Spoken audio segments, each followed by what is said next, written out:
بس شروع دی ها ویډیو دا ټراؤٹ فیش دی دا کا دا ټراؤٹ فیش دی دا لرم دا خپل د پودا ټراؤٹ فیش ها دا سونه ټیم کې ونی ولتا دا نو دا لکسات کې دا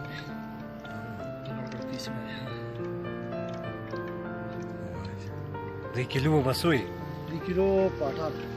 1800 اوس به د دې کوکینګ کې ته دا اوس موږ کوکینګ کوو که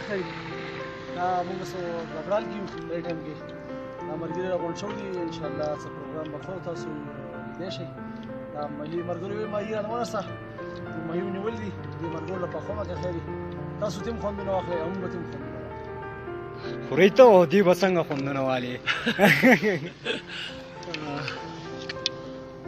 زبردست غوړي به کم نه دي ها کم نه دي ورته دې کوم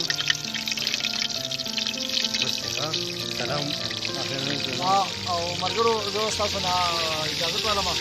او زمونږ په یوټیوب چینل دی ویلیج دا سوات هغه ضرور سبسکرایب کړئ مرګرو موږ تاسو ته څنګه وی چې لږ ساعت وروسته به ان شاء الله مهي پاخه شي نو دا پوښ شو ټراؤټ مې پخ کړو او دا تاسو کوی چې دا موږ په غبرال کې په ټایم کې دا مرګي ناس یې خو ډیر زیات کیږي د دې وجه ما مه ولونی ولمې او راته په خو کړو د دې مرګرو یاره چرګ نه خورو مه خورو دا تاسو لیدې شي ان شاء الله چې دوبته خوندونه به موږ واخلو تاسو تیم خوندونه واخلئ دا مه پخ شو د مرګري یې دا ټراؤټ مه دا ټول مرګري لګیا دي د مرګرو له یخ شو د ډیر زیات او دا ټول مرګري لګیا دي خوراک خوري